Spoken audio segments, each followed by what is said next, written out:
Open the door, Mr. Thompson. Your wife is under arrest. That's how it started. Not with a warning, not with a knock that meant trouble could be reasoned with, but with a voice so hard it turned the bones in my chest to glass. The pounding rattled the pictures on the wall. One fell sideways, and it felt like my whole life had just tilted with it.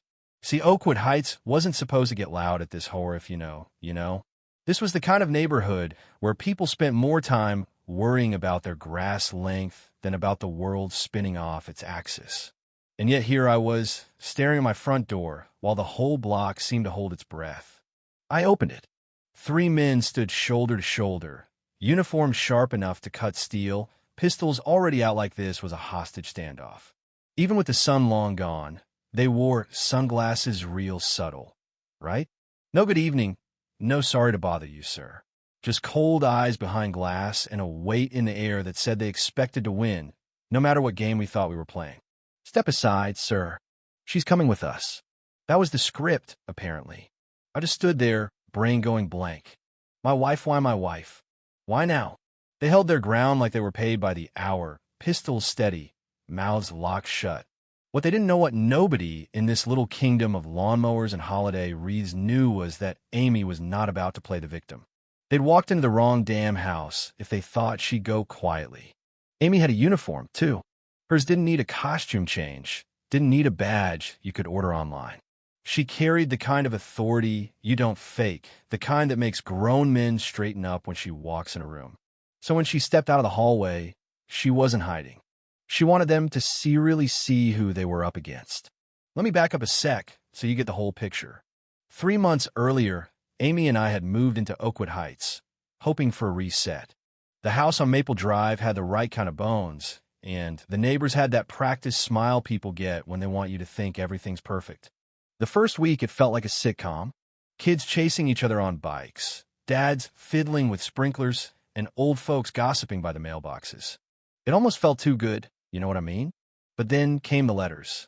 Neat little envelopes dropped in our box always signed sincerely, the HOA. At first, it was small stuff. Mailbox 2 inches too tall. Hedges not at regulation height. Then a $90 fine for the garden flag. Amy put UPA flag with an eagle on it, for crying out loud, like that was some sort of criminal act. The president of the HOA, Barbara, took to patrolling the streets like she was in charge of a private army. Clipboard out, sneakers squeaking, that permanent smirk you just wanted to wipe off her face.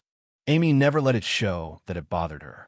She'd glance at the letters, file them away, and just say, they have no idea. I thought it was bravado, just her way of laughing it off. But she was clocking every move, making a record, playing the long game.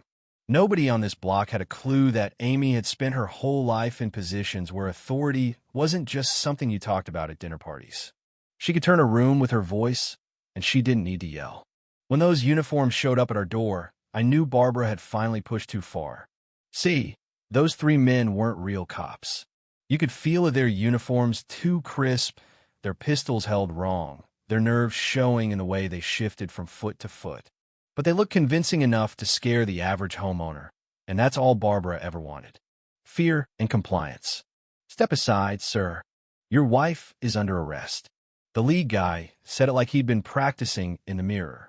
Amy's footsteps echoed down the hall, deliberate as a metronome. She wasn't in pajamas, she came out in full dress uniform. The medals, the stripes, the badge. She didn't blink, didn't ask what the charge was.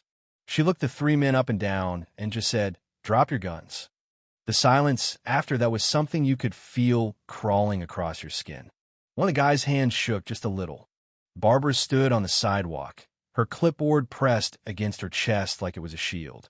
The look on her face when Amy walked out in uniformo, I wish you could have seen it.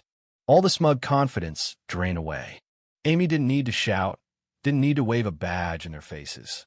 Her authority was obvious, real, recognized real.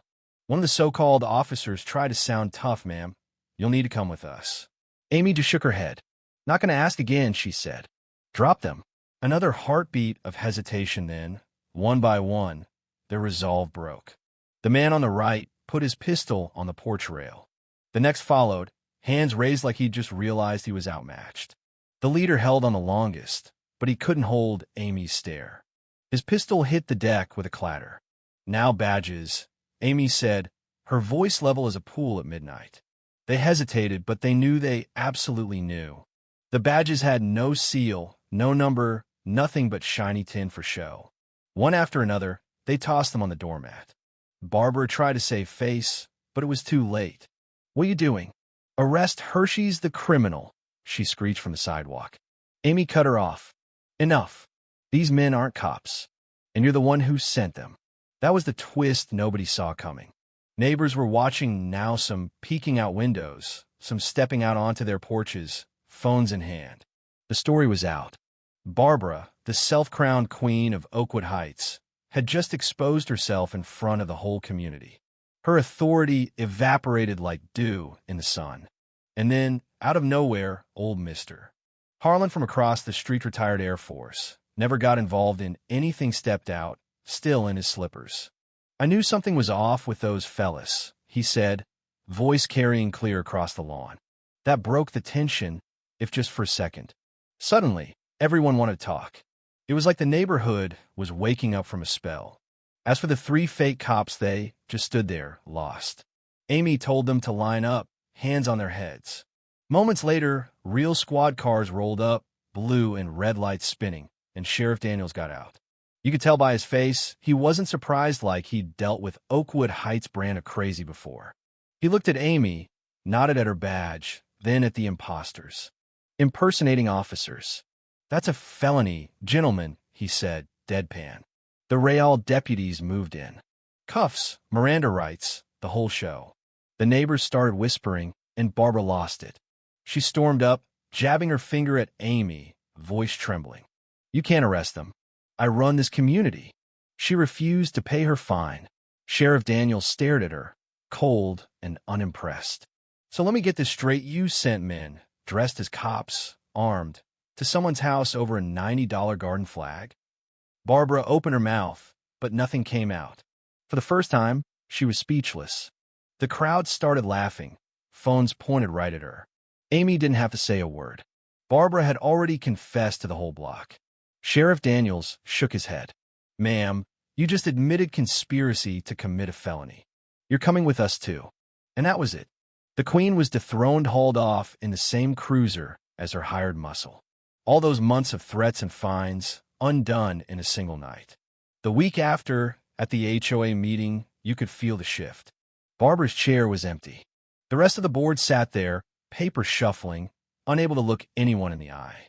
For once, people spoke up.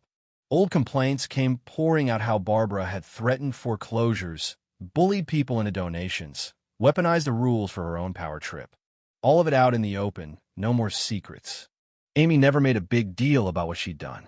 She went back to work, badge tucked away, no stories told.